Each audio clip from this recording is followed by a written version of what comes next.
Like okay, well, I want to thank you all for being here today, as well as being remote to us. And we're going to be talking about how did we get to the 50-star flag that we have today, called the United States flag, okay? You don't have one here, but it's in most of your classrooms, I'm sure, okay? So, who can tell me what the very first flag looked like that flew over the colonies? I think I know. Yes. It kind of looked like the British flag, but not really. It had a cross and then a blue. Is that what you were going to say? I know. I think he has. I know. Is that what you were going to say? What were you going to say? I think the first one was, it looked like the flag today, except it had a circle of stars. Okay. I wanted you to say that too, okay? From the standpoint, you're correct, okay? You're correct as well, but, okay, it came a little later, okay, than the very first flag that flew. If you could show them what it is. Didn't know exactly what to call it, but he was describing it like this. Oh, I know. It's Great And Britain. that's the British flag, okay? And that flew over Jamestown at the very beginning, 1607, and went clear until 1775, okay? Does anybody remember what happened in 1775? Riff War. A who? A war. Revolutionary War. A war. The Revolutionary War. Yeah. Okay. It was the Battle of Lexington and Concord. Can you imagine showing up on the battlefield and both sides having the same flag? Oh, who do I go with? Okay, so that's why we came up with a new flag in 1775. Yes? So it was kind of like the British flag, but it had, instead of, it had this color in the top left, and it had the cross. Yeah, you got it. We're going to show it to you. You got I it. believe he's going to be able to do a presentation for us. That's right. Oh. And you were talking about the one in the corner here, right here. What is this? This is the British flag, right? After all, we were still part of them, okay? And then, of course, we have this, 13 red and white stripes. What do the 13 stripes, red and white stripes represent? Yes? The 13 colonies. You got it, the 13 colonies. Thank you very much, for that. So we actually used this flag, okay, amongst others, but we used this one from 1775 until 1777. And it actually flew outside of General Washington's quarters, okay, for 2 years. So it's a rather significant flag. They call it the Union flag, or we call it the colors. Continental colors. Yeah, continental colors, yeah. So, okay, that would be fine. So, in addition to the continental colors, there actually were a lot of other flags around during this time. And we're going to look at a few of the more symbolic ones. And the first one we're going to look at, you probably have seen in Virginia. I was just gonna say it. Hold it up. Yeah, do you know the name of this flag? I don't, it's a Navy flag, I think. It was a Navy flag at the beginning. This flag is known as the Thegatston Flag, and this was one of the early symbolic flags. You'll see the rattlesnake on it. The rattlesnake was a very important symbol of the Patriot cause, because if you think about it, most people are a little afraid of a rattlesnake, right? But it will let you know if you're getting too close. It has a rattle to warn you, but if you persist, if you step on it, it will strike. And that's exactly what we were telling the British. We were saying, look, you're stepping on our rights, you're treading on our liberties, don't tread on me, or we will defend ourselves and have to strike back. And I'm sorry. I was just wondering if everybody remote could see it. Can you guys see? I don't know if the audio is not working, but can we check in the chat? Are you allowed to type anything? Oh, yes, they can. Okay, Okay, perfect, good. perfect. So if you'll notice, wait, one interesting thing about this particular rattlesnake, if you look at its rattle or the pull, you'll notice it actually has 13 notches on it for the original colonies. All right. Okay, here you go. So another flag that was a little closer to home that leveraged the rattlesnake symbol as well was the Culpepper Minutemen flag. Anybody ever heard of the Culpepper Minutemen? The Culpepper Minutemen were formed in July of 1775, shortly after that battle, the battles of Lexington and Gettysburg. The flag they used also had a rattlesnake on it. And this particular Minutemen group formed in Culpeper County, just down the road from here, shortly after Patrick Henry gave his liberty or death speech. And so they adopted the liberty or death motto. It showed up not only on their flag, but on their militia uniform. And they also used the words, "Don't tread on me." And they actually would have carried this flag in December of 1775 in the first land battle in Virginia, which occurred at the Battle of Great Bridge. All right. There you go. You got one more. Now there's one more symbolic flag we want to share with you today. And this flag is known as the Liberty Tree flag. And the Liberty Tree showed up on a lot of different flags during this period. The Liberty Tree itself was actually a very real tree. It was planted in Boston very early on in the colony's existence, and by 1775, it had been around for 130 years, and it was a huge tree in the middle of Boston. And it also became a very important meeting place for colonists that were opposed to British rule. And the British found out that they were meeting there. And what do you think they did? They cut down the tree. They did. They cut down that huge old tree, that symbol in Boston. And how do you think that made people feel? They were angry that they cut down. Yeah, they were angry, they were mad, they were sad. And so you can see why this tree became such an important symbol of the Patriot cause. Okay. Now, those were flags that had a meaning. Some say that there were well over 200 different kinds of flags that signified the colonist. So Congress got wind of this and they said, listen, we need to standardize something here. We need to standardize the flag so at least when the troops go to the field, they will know that it's an American flag, okay? Or that this is our flag. So what they, and you have to listen to this carefully, okay? What they actually put on paper and passed as a law was the first Flag Act in June 14th, 1777. Do you know what June 14th is today?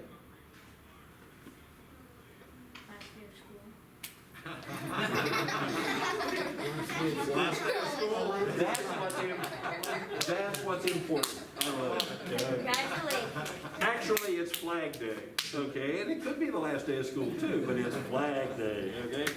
But anyway, what they decided to do, and listen carefully to the words, they said, we will create, any new flag will be of 13 stripes, red and white stripes. It will have a blue field called a canton, but they just said a blue field up to the left, and it's going to have 13 white stars. You got that? 13 white stars, blue field, and 13 stripes, red and white stripes. If I gave that to you as an example, do you think you all would come back with the same flag? Yes. Can I say what flag it is? Yeah, you will in a minute. But I'm just saying, that's what we're going to go through right now. As a result of the very first Flag Act, we're going to show you the next 3 flags, okay? And they all meet that requirement, okay? But they're all a little bit different. and I'm gonna ask you to try to figure out what difference it is. Here we have the first one. Now, you know this one, right? This is yours, yeah. And I would say about 99% of the people think that this is what it is. Who created that, do you know? The lady, and it was named after her. Let's see if some of the Betsy people Ross. at home know. Betsy Ross. Who? Betsy Ross. Oh, I don't have anybody else typing in here. Betsy Ross, we got it here. First, you heard it here Betsy first. Ross, yeah. Betsy Ross. And Anisha. she was a seamstress in Philadelphia. And George Washington presented, and I'll go a little slower just to make sure that they'll have time and we can respond, okay? George Washington took the design to her, okay? And this originally this is a very tight circle and it's a very strong thing. Anybody knows a circle, that's the strongest way to fortify and defend anything. But he had 6-pointed stars, okay? That was a very favorite way to draw stars in those days. And Betsy said, well, it's easier to go with 5-pointed stars, okay? I'm a seamstress, I know, okay? I can cut them out easier, so that's what we have, okay? Is this, and this flew quite a few years, okay? Yes, you have a question? No. Okay, good. So you see the 5 points? Okay, next slide. Somebody asked about the snake symbol. Was Benjamin Franklin responsible for that idea? He had a very early flag back during the Stamp Act resolves. If you studied about those, that he had a snake symbol. That was probably the very first use of the snake on a flag. Oh, okay, so. That's a very good I was looking thought. through my chats and that is correct then. That's a very good that's a very good thought. Oh, Actually, Ben Franklin is more famous for turkeys. You know? yeah. He wanted the turkey instead of the eagle, the bald eagle. Well, here we have what's called the Hopkinson flag. Now, remember what the requirements of the Flag Act were: 13 stars, blue field, 13 red and white stripes. Okay, and this does meet it. What's different about the Hopkinson flag? Yes. So there's actually two things different. One is that like the stars are not shaped in a circle, and the second thing is the star does not have 5 corners; it has 6. Yeah, so Yes. it's different design. Yeah. Go ahead. That's what I was gonna say. Is that what you were going to say? Yeah. There's 7 stripes. There are 7 stripes. There are 7 red stripes. Red, and then 6 white. 6 white ones. Yeah, it depends on what you start with, but yeah, that's a good pickup, okay, from that standpoint. So, now, Mr. Hopkinson was the original signer of our Declaration of Independence. He actually submitted the bill to Congress, and a lot of people think that this is like the first official flag after the Flag Act, okay, of 1777, that America went under, okay? Next one. This is my favorite flag.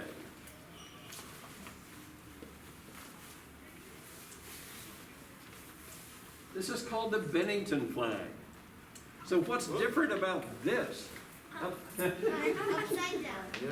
What's different about this than all the other ones? Yes, It has letters in it. it has red. It has some letters on it. Oh, no, it's numbered. Okay, numbers, yeah. It has 76, yes. It doesn't start with a red stripe. It starts with a Oh, white look at line. that. Did anybody notice that? This one starts with a white stripe. Thank you. Yeah, that's very good. 76, what does 76 represent? 7 stripes, 7 white stripes, and 6 red stripes. Now, that's a good one, That too.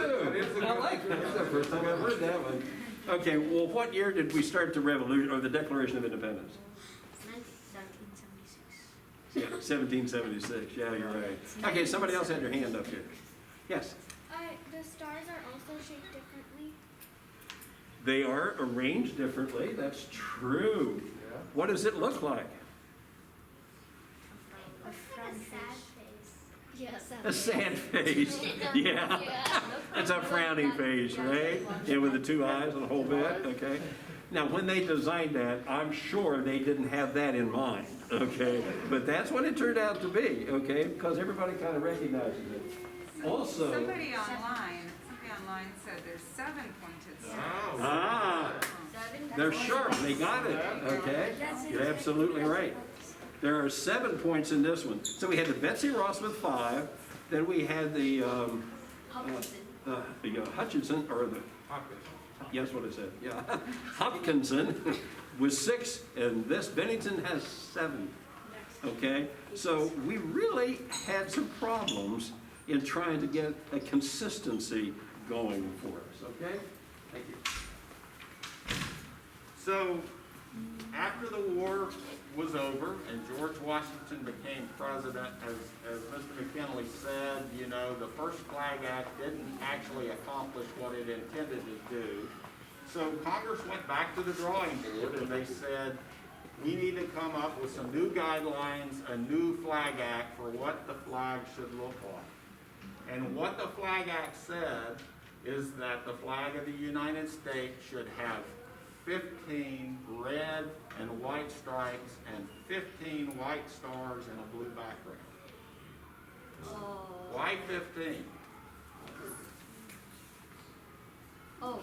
I think it's because 2 states will add. There were 2 states added. And the bonus question, does anybody know what the 2 states were? Does anybody know what the 2 states that were added? I think it was. Hawaii and Alaska? Those come later. Those come later. Oh. Keep that thought. After the Good 13 guess. original, guys, after the 13 original, which Yes. states were Yes? I think Maine and some other state will add it. I can't remember. Okay. No, it was a good guess. So there were 2, and it was close. It was Vermont was one of them. And the other one was actually a former part of Virginia, Kentucky. Daniel Boone. Yeah, Kentucky was actually a county of Virginia during the Revolutionary War, and then it became an independent state. You guys gotta flip this the other way around. Yes. So I want you to know, this was the only 15 stripe flag the United States ever had. But it lasted a long time, through the first 5 founding father presidents, from George Washington to James Monroe. James Monroe was actually the last U.S. president to have served as an officer in the Revolutionary War. And this is a very important flag in our nation's history, and that's because this flag is known as the Star-Spangled Banner flag. And this is the flag that was flying over Fort McHenry in Baltimore, if you've ever been there, during the War of 1812, when the British bombed the fort there. And Francis Scott Key was standing offshore the next morning and saw that flag still flying, tattered and torn, and it became the inspiration for him to write our national anthem. And you can actually see, I like that. Yeah, I'm trying to wave it a little. You can actually see the original flag today. It's located actually close by. Does anybody know where? Actually, I had a question about something else. Okay. Since this was called a Star-Spangled Banner, was the song the Star-Spangled Banner also made? That's exactly right. Yeah, this was the inspiration for the Star-Spangled Banner. So anybody know where you can see this flag today? Kentucky? Somebody is Closer. saying DC. DC is right. Where is DC? We're in DC. Yes. Right there. We're not in DC. All right, where? Yes. Good idea. Somebody's saying the White House or the Capitol. You're getting closer. Close. It's on the mall. What famous museum is on the mall? Smithsonian. Hey, the Smithsonian Museum of American History. American history. They have a whole room dedicated to this flag, and it's actually a huge flag. It takes up the entire room. They did a restoration of it, but it's still very tattered and torn. It's a very kind of awe-inspiring thing to see if you ever get a chance to go down there and take a look at it. Yeah. And they call it the Star-Spangled Banner flag. Yes, and somebody is asking the original one? The original one. Yes. Yes. All right, so in 1818, when James Monroe was president, we had 20 states at that point, and Congress said we can't keep adding stripes, the flag's gonna get too big. So they came up with a new flag act. And this time they said, we're just gonna go back to the 13 red and white stripes, which symbolize our original colonies, and we're gonna add a star each year on the 4th of July for every new state that we add. And how do you like this flag? Isn't this a cool looking flag? This is my favorite. Yes. This is called the Great Star Flag. It has 20 stars arranged in obviously a great star. This flag flew over the United States Capitol actually for less than a year, because before the year 1818 was over, a 21st state was added. And so as that happened, each year on the 4th of July, we kept adding stars to the flag, and we kept changing the design of and the pattern of how the stars were arranged, and that's how we came to the flag that we have today. And the last two states that were added were? Hawaii and Alaska. You got it. There we go. And that happened a long time ago, actually, 1959 and 1960. So that was 60 years ago? 60 years ago. 60 years ago, a long time ago. But there's a lot of discussion today in Congress about adding perhaps 1 or 2 new states. And if we were to do that, we would have to come up with a new design that's different than that 50-star flag. And you